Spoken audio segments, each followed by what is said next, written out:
It's the Opperman Report. Join digital forensic investigator and PI Ed Opperman for an in-depth discussion of conspiracy theories, strategy of New World Order resistance, high-profile court cases in the news, and interviews with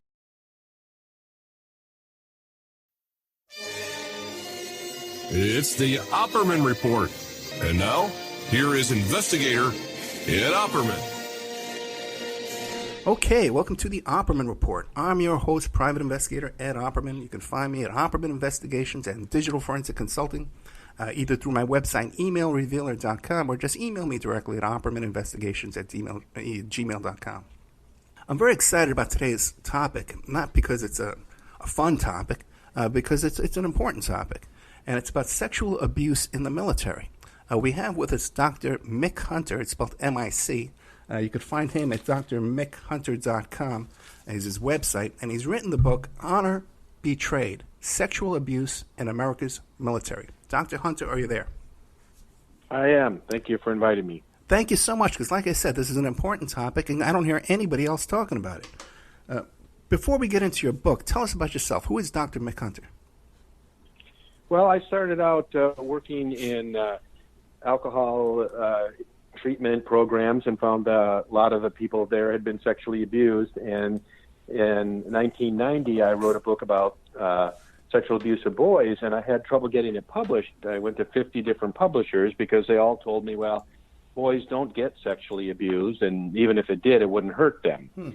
And then years later, after that book was published, I got a call in the middle of the night one time, and it was a veteran, and he said, when are you going to write a book about sexual abuse in the military? And I said, I don't know. Does that even happen? You know, I haven't heard anything about it.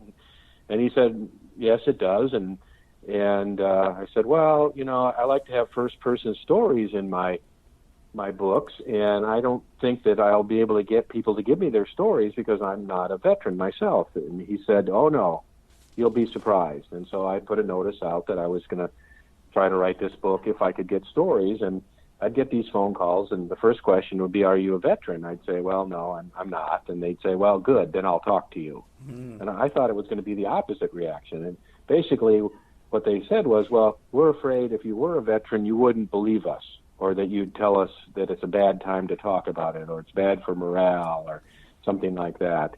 And then when I got the stories and the research and everything collected, I started looking for a publisher, and I went through 50 publishers, and they all told me service members don't get abused, and if they did, it wouldn't hurt them anyway. And it was amazing to me that it was the same argument that I had heard, decades before about boys, and now, we accept the fact that boys do get sexually abused, and it does hurt them. And the same is true of military people. They get abused, and it hurts them. How common is sexual abuse in the military? Well, that's really hard to say because the research is that most sexual assaults don't get reported. That's true in the civilian world and in the military as well. And I do evaluations for the Veterans Association on people who are claiming post-traumatic stress disorder as a result of military sexual abuse. And it actually says on the document that I'm filling out, most sexual assaults do not get reported. Therefore, you need to look for signs that it probably happened. They call them markers, like going AWOL or, asking for sexually transmitted disease tests, things like that, to say, well, beyond a reasonable doubt, even though it was never reported to authorities, we can assume that this assault actually happened. And that the research that has been done where they ask veterans, directly, were you ever sexually abused while in the military? Many, particularly men, will not answer the question. They just skip it. So we don't really know. But when I do lectures on it, when people say, well, is sexual abuse in the military a problem? I say, well, if you or a loved one gets sexually abused, then it is a problem. Now, are these sexual attacks that are occurring in the military, are they happening overseas in combat or in the United States as well, or on bases that are in non-combat zones? Well, we would think that, rape would happen in the kind of the heat of battle and whatnot, but actually it's quite low then. It's higher in occupational armies because people have to shift from having an enemy mentality to having a allied mentality, and that's hard. But no, it's happening overseas, and it happens on bases in America, and that it is men and women getting sexually assaulted. Now, when you hear people, they hear, well, you went to prison, and they start making jokes. Oh, did you drop the soap and stuff like that? Because they have right. They have this idea that rape is so common in prison. Can you compare the rape statistics of male on male rape in the U.S. military as compared to prisons? Well, again, that's a problem because if you ask wardens, how many sexual assaults do you have in your prison, they will underreport it because if there's a lot of them, that makes them look bad, and that there's been attempts at trying to get condoms to be distributed freely in prisons to stop the spread of sexually transmitted diseases. And wardens will say, well, no, we don't want to do that because that encourages homosexual behavior, and that the other way they'll minimize sexual assaults is they'll say that it's consensual, that it's not sexual assault, but when you have somebody saying, well, either me and these 8 guys will beat the, crap out of you, or you're going to do this sexual thing, is that really consent? But on the other hand, there is consensual prostitution in prison. There's no doubt about that. There's quite a bit of consensual prostitution that goes on in the prison systems. Now, also, can you compare this to you hear these horrific statistics of young college girls, 1 out of 5 being sexually assaulted in college? Yeah. We have a problem with sexual assault in America.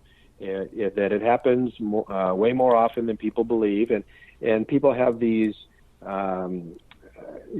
As long as you have these kind of defenses, like, well, only people that ask for it get sexually assaulted, then of course someone that you love and you won't be asking to get sexually assaulted, and so you're safe.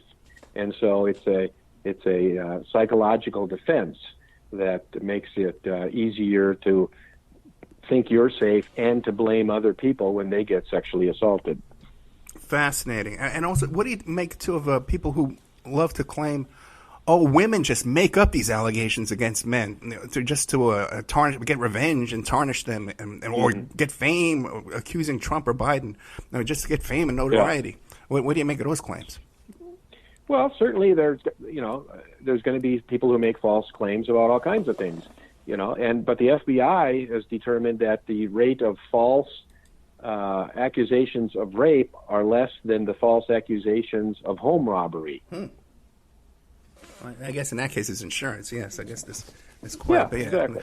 Right. Yeah, well, I remember I had a girlfriend whose dad's car caught fire and burned down. And, I remember we were sitting at the table and he said, it's really too bad that your mother's fur coat was in there and my camera was in there and my gun was in there. And, and so he made money on that. And, I was naive and young. It never occurred to me that maybe he torched the car. It's tempting. You're filling out those claim reports, Oh, yeah, my watch was in there, too, But back to a very serious topic. Now, what is it about the culture of the military, though, that makes this more prevalent than the average guy just going to school? And you don't hear about men in college getting raped this often, do you? No, the military has some things that make it easier to have a rape mentality. One is learning to depersonalize people. It's actually hard to kill people. There's a fantastic book called On Killing, which talks about how difficult it is to get human beings to kill each other. And in real life, in video games and things like that, it seems pretty easy. But the way to do it is to depersonalize them. You call them names. You call them ragheads or gooks or krauts or, slant eyes or something, because it makes it easier to kill them. No sergeant is going to say to his platoon, now when we we go searching through this town looking for armed men. Remember that they're fathers and brothers and, husbands. They have their God, and they want to be loyal to their country too. You say, no, they're not like us. They're not humans, because that makes it easier to kill them. Okay. Well, then once you learn how to depersonalize people, it's easier to start depersonalizing somebody because, that's a college boy, or women don't belong in the military, or he's gay, and so they deserve this. And that if they're somehow violating the sanctity of the military and they don't deserve to be here, this is a way to punish them for being here, or to get them to leave the military. 50% of the men who get sexually assaulted that we know of want to leave the military afterwards. They want to believe. They want to believe the military. They want to leave. They want to leave the military. They want to be discharged. Gotcha. And to get away from it, because if you get raped at Target or Cub Foods or something, you can quit your job and leave. You can't just say to the military, well, I got sexually assaulted, so I quit. And so oftentimes what happens is people will do things to try to get discharged. There's a story in Honor Betrayed where this guy gets sexually assaulted, and he keeps going AWOL, thinking they will give him a dishonorable discharge, and that he's such a good soldier otherwise that they can, don't worry about it, it's not a big deal.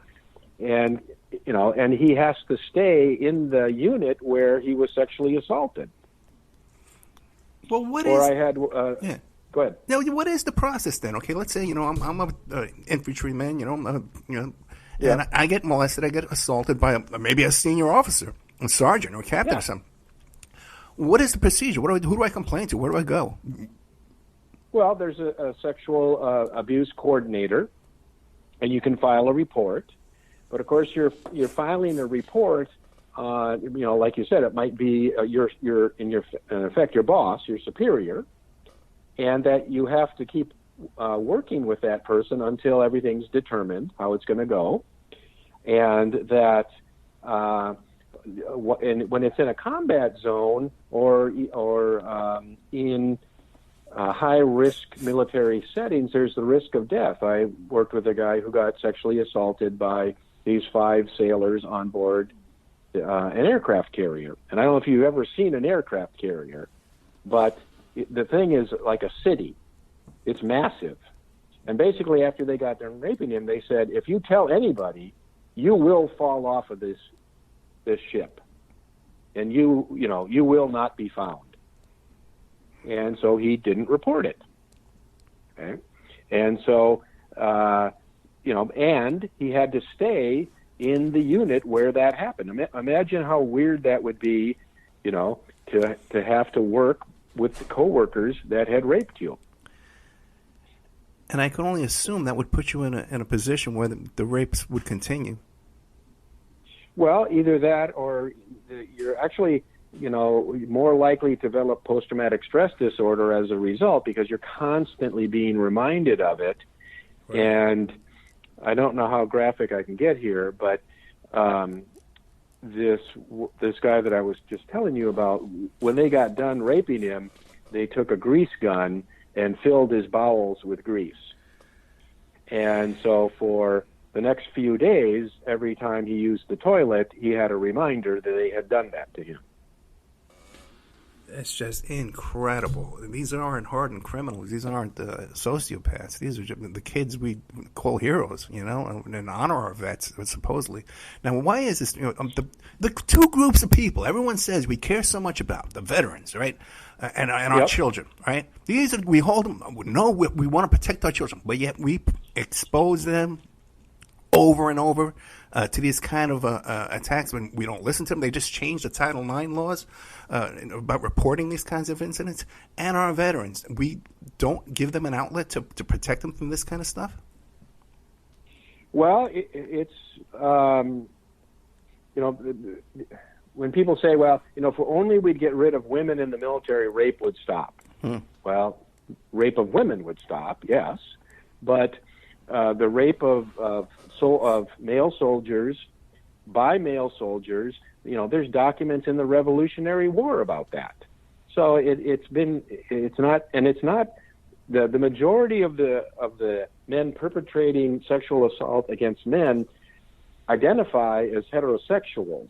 They don't. It's not. It's these gay men who can't control themselves that are running around raping. It's heterosexual men doing it to have power over these other men that they want to punish or think are inferior. I'll give you an example of the whole thing about rape being more about power than about sex. Is this guy got gang raped, and the last guy that raped him said to him, "I have AIDS, and now you have AIDS." And this guy was just about to ship out, and in order to get AIDS tests, there's a period of time that has to pass, and you're supposed to get 2 of them. Well, he got home to his wife before that period of time had passed, and he wouldn't have sex with her because he was afraid that if he was infected, that he would pass it on to her. And she was like, why won't you have sex with me? And he'd say, well, and he never told her the reason that he wasn't having sex with her. And so she assumed that he'd been with prostitutes or having an affair or something. And so she divorced him. And I said, you could have prevented that by explaining it. And he goes, I would rather lose my wife and kids than tell them what happened to me, because they would lose all respect for me. I think they can forgive me for believing that I saw prostitutes or had an affair, but I don't think they could ever respect me if they found out that I was raped. Because there's a certain type of man that, especially now with the volunteer army, there's a certain type of person that seeks out that kind of position in life. What is it about that culture that makes it more difficult for them to respond to this kind of attack? Well, for one thing, men don't think that that's going to happen. Right. Like when I'll talk to an audience, I'll say, how many of women here have had their mother had to talk with them on how to prevent getting raped? They all raise their hand. They go, how about you guys? How many of you guys did your dad sit down with you and say, here's how you don't get raped, son? Nobody. Okay. And so when it happens, they're stunned. Like, this isn't supposed to happen. And they're trained warriors. And so oftentimes what happens is there's fight, flight, or freeze when you get attacked. And they expect that they're going to fight. Well, oftentimes, they're outnumbered, or that the assailant has a weapon, or they have rank. And so what happens is that the person freezes and then punishes themselves for freezing instead of fighting back. And so they say, well, I should have been able to defend myself. In fact, I had one guy who said, there were these 5 guys and they all had weapons. I should have fought back. Well, you'd be dead. You don't get over getting dead. You can get over getting sexually assaulted.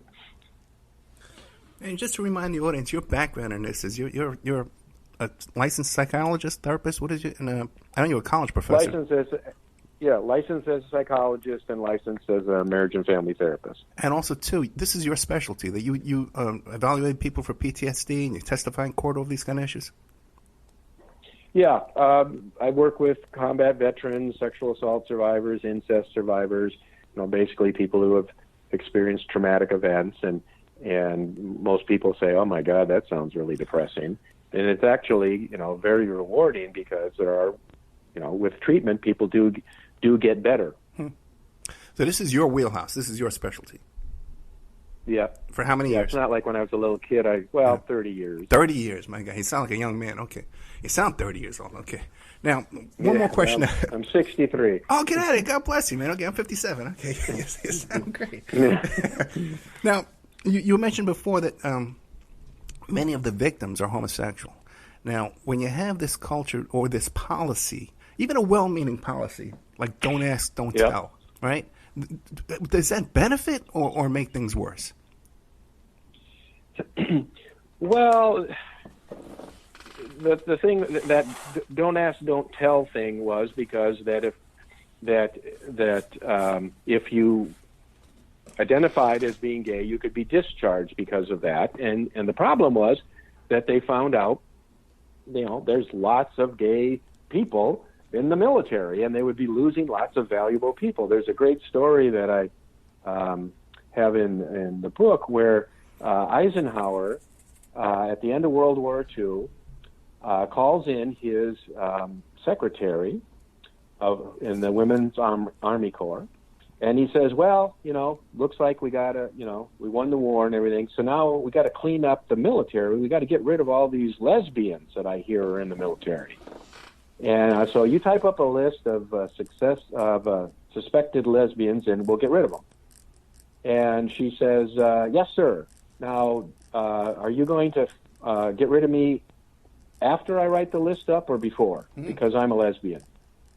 And he's like, what? And then the next ranking person that was also in the meeting said, sir, I'm a lesbian too. And he says, all right, well, belay that order. And he never brought it up ever again. But do you think if I'm in the military and I'm told, well, you're not allowed to talk about you being gay or not, does that create a culture where I'm more likely to be victimized? Well, if it's a stigma, yeah. But it's actually getting to the point where there's a quiz I have in the back of the book, which is all about who is this dangerous group, and I have these quotes about that. If this happens, if we allow these kind of people into the military, it's going to be a disaster. And then I ask, is this African Americans, women, or gays?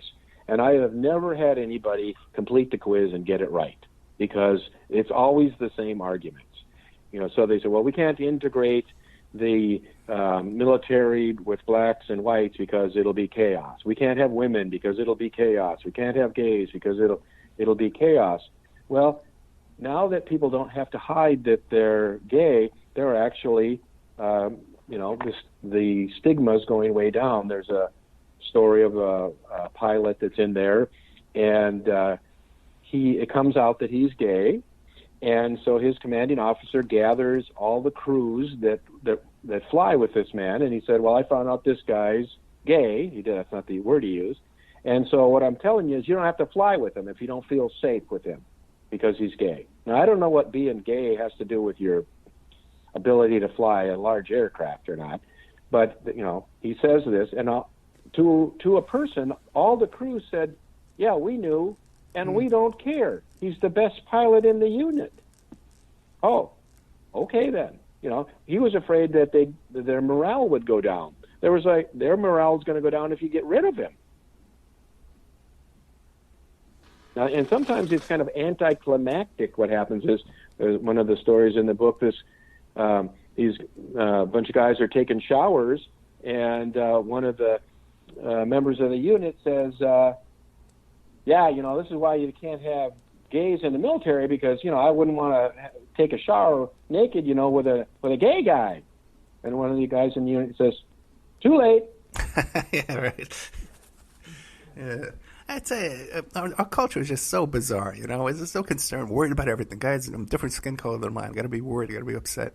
But did you think that's by accident, or this is by conditioning? That we have these kind of separations and differences from other cultures and other beliefs and other orientations? Well, I think that all those things are more taught than genetic. Like when I was a little kid, my father was in graduate school, and we lived in married student housing. And it was a university, and there were people from all over the world, all religions and colors and everything.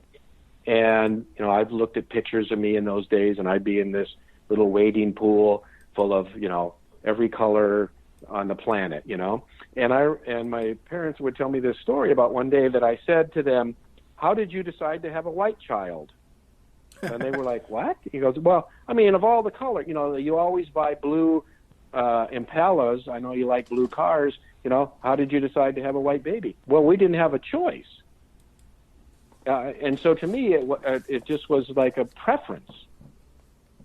Well, that's not racism, is it? Right. I just thought everybody was, he's a nice kid, period. If he's not a nice kid, it's not because of his skin color. We're about to take a commercial break, but before we do, what do you say to the people who say, "Oh, Dr. Hunter, the military's changed now. They're addressing this issue"? Well, yes, they are, which is, what I'd say is, well, it's about time. But the problem is that means there's, generations of people who were not only sexually abused by their comrades, but then were mistreated when they did report. We call that the second assault. Is that I have some people in the book that said, it was bad enough getting raped, but then when I reported it, I was treated so badly by the military as a result of that, I wish I hadn't reported it. Oftentimes what happens is if you report, you get transferred, not the person who's accused or persons who are accused of the assault. Any penalties or repercussions? Or, is there a trial? Yeah, when there is a trial, it's hard to convict because people will say, well, you were drunk or it was consensual or you asked that a condom be used and you say it's to protect you from sexually transmitted diseases. But it sounds to me like that basically what happened was you had sex and then you changed your mind or you want to punish this person or something. But that one of the most common crimes that military people are incarcerated for is sexual assault. I didn't know that. Okay, now comparing arrests and convictions within the military to in the civilian life, and what's the rates in comparison there? I don't remember the numbers. I just remember that on the break maybe I can look it up, but that if you take a civilian population of prison and say, well, how many people are in here for sex crimes, and you take a military prison and compare, is that there are going to be much higher percentage of inmates in the military prison that are there for sex crimes. Okay, now that's interesting. Now, did you happen to look into, or maybe what the percentages of veterans then committing rapes and assault? Is that higher too as well? I'd have to, I don't want to say something that that I can't back up here. So I can do some looking here while you're doing your commercial and see if I can give you some numbers. Yeah, but I can tell you this: we just look at the trending of every question I've asked you so far. I think we can see where we're going with that. Now let's we'll take a commercial break. You know what I'm saying? This is just a horrific topic, and I'm just remembering right now how much I enjoy having a college professor on as a guest. It's just great to be able to sit back and really just absorb and learn.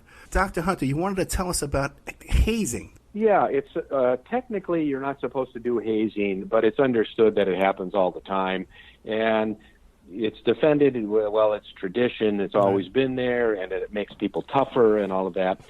I thought it was fascinating the list of things that people talk about that are supposed to make people tougher. Hazing many of those things were the things that were done to prisoners at Guantanamo Bay to break them down. If you do it to a comrade, it builds them up, but if you do it to the enemy, it breaks them down. And so people will talk about, they'll have symptoms that look like PTSD, and they'll say, well, I was never sexually assaulted. But then you ask them to describe some of these hazing experiences, and if those things had happened, outside the military, you would say, wow, you got sexually assaulted. And Doctor, we hear about the statistics for veterans: higher suicide rate, higher unemployment, higher incarceration, divorces higher, everything's rougher. There's 90 charities out there devoted to helping military vets, and still we have all these problems. Do you believe well, how many of those? Yeah, go ahead. How many of those people are unidentified or untreated sexual assault survivors? And think about this: let's say two guys in a foxhole, they're getting shot at, and one of them develops post-traumatic stress disorder and the other one doesn't. What's the deal with that? Well, one reason is that trauma is cumulative. So that means that if a person already had a history of trauma, then so another kind of trauma. So, like, female members of the armed forces tend to have higher rates of childhood sexual abuse than general public. 27% of the general public of females have childhood sexual abuse, but 49% of female members of the military have it. So you have somebody that's already maybe has child PTSD from child sexual abuse, and then you put them in a combat situation, and or then they get sexually assaulted, they're more likely to have a worse case of PTSD. Wait, let me clarify that. You're saying that when people, before they even enlist in the military, they're more likely to have been assaulted already? Yeah. Oh, fascinating. Female combat veterans that have PTSD, 80% of them had been raped, 74% of them had been attacked with a weapon outside of the military, 67% reported that at least one of their loved ones had been murdered. Fascinating. What can we do to prevent this, and then what can we do to treat this? Well, how people who report how they are treated will determine whether other people report or not. Okay, that's true in incest situations. Working with, I have a female client who was sexually abused by her brother, and her sister was sexually abused, and the sister told the mother, and the mother said, "You're lying," and kicked her out of the house. Well, so the second daughter said, "Mom, I'm not going to report that. I'll just keep, just tolerate it until I get old enough I can leave on my own." The same thing happens in the military. If somebody reports being sexually abused and they get blackballed or sent off to a rotten position, their career stagnates and everything. Well, that's a clear message. Don't talk about it. Think about you talked about a college professor. Like, let's say I'm in class, and somebody raises their hands and asks a question, and I say, "That's a stupid question." I punch them in the face. Then I say, "Hey, are there any other questions?" Right. No one's going to say, "Oh, I got one." Okay. Yeah. And so that's one thing, is that how do we treat these people?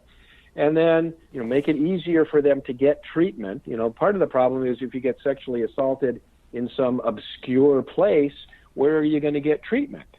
Well, it's helpful now. You can do some of it, by internet. They call it telehealth. But remember that if you're stationed deployed someplace, you're supposed to follow the chain of command. But what if somebody in the chain of command is the perpetrator? And that what we find is that the units where they have officers who accept sexual harassment, jokes and grab ass and stuff like that, those units also have a higher incidence of actual sexual assault. So that the officer is saying, well, it's okay to do this on a certain level, and that it makes it more likely that the worst is going to happen.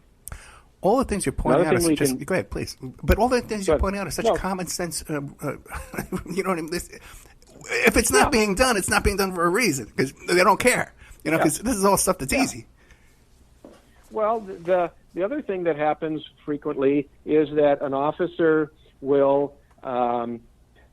either a clergy person or a counselor will use that power to sexually abuse one of the people coming to them for help. Oh my God. And if they get caught and it's taken seriously, they can offer to resign and say, just give me an honorable discharge, I'll resign, we don't have to go through this. And then they can go someplace else, and they're an untreated sex offender who also now has the status of being an honorably discharged veteran.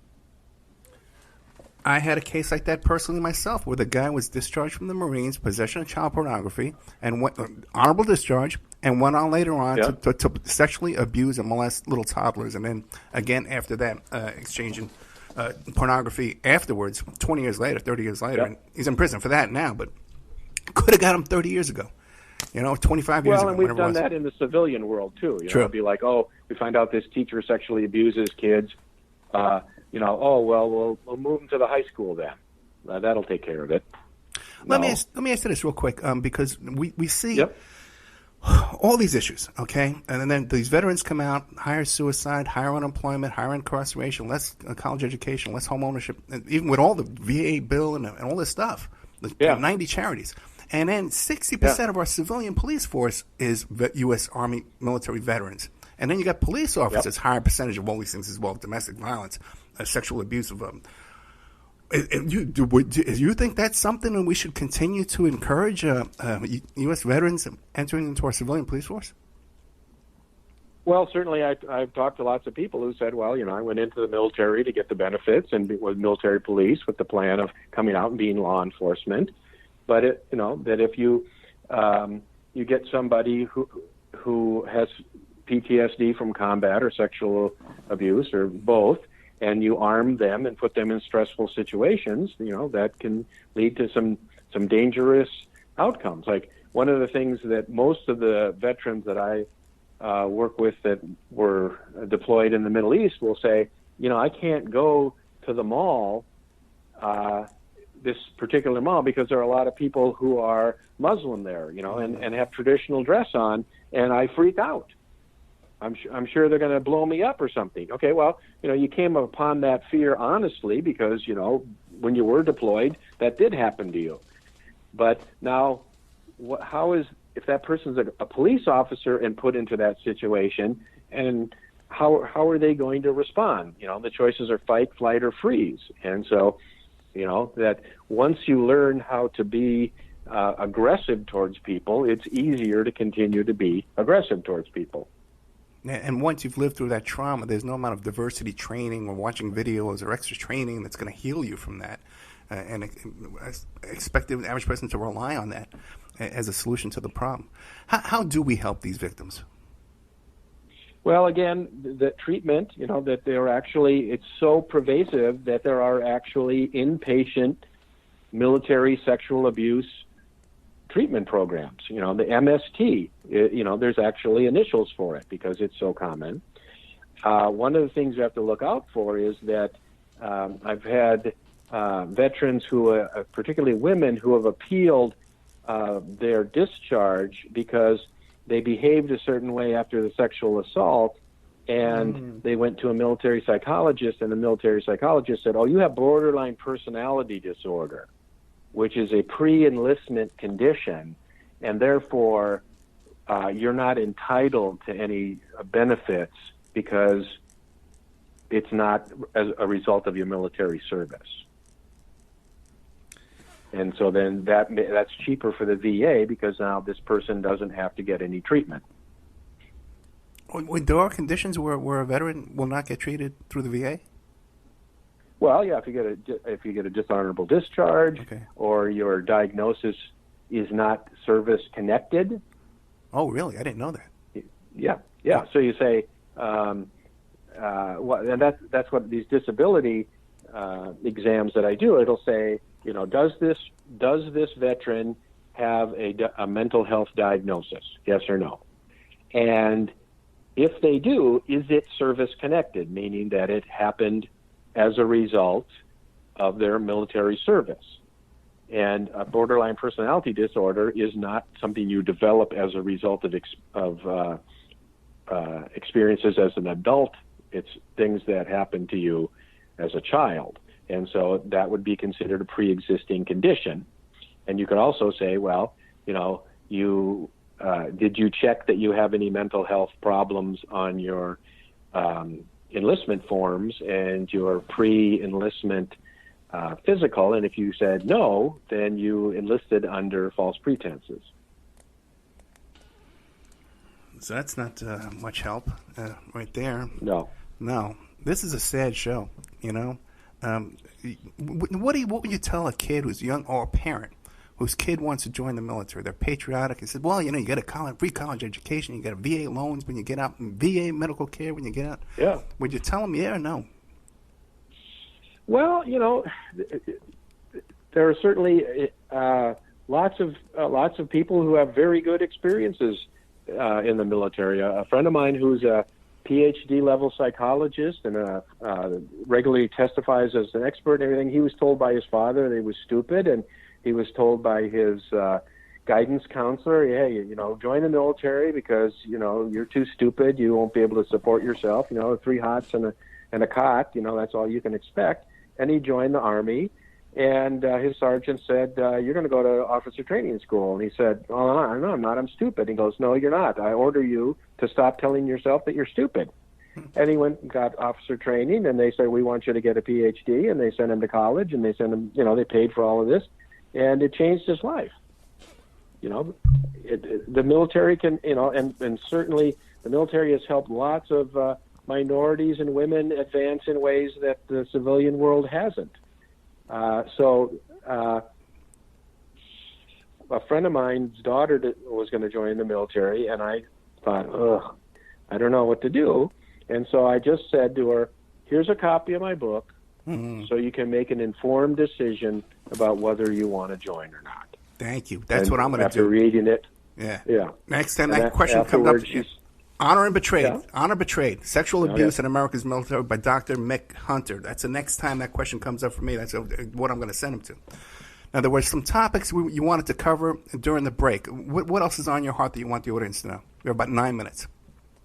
Yeah, well, let's see. I guess one of the things is that people will assume that women are more likely to develop post-traumatic stress disorder as a result of a sexual assault than men. And it's actually men are more likely to, because men that are sexually assaulted in the military are more likely to be gang raped. So that means it's longer, for one thing, and that there's a competition between the various offenders to see how humiliating they can be towards the victim.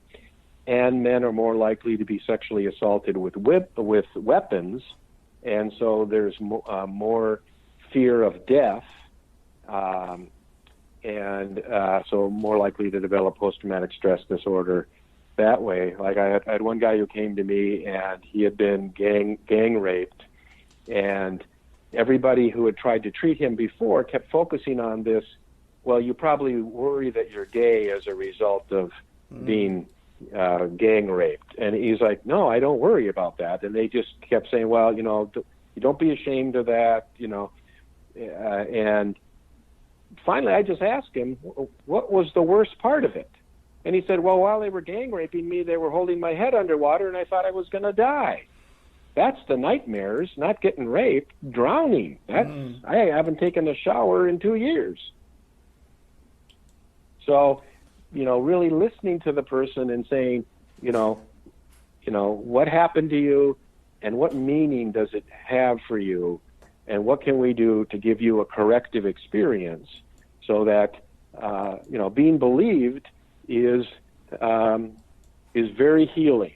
I was on the video yesterday doing an assessment with this guy from 1969.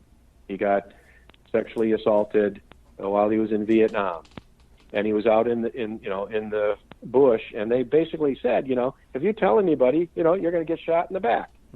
So he never told anybody. And he finally told a buddy of his, and the buddy said, you can get help for this. And so he put in for PTSD.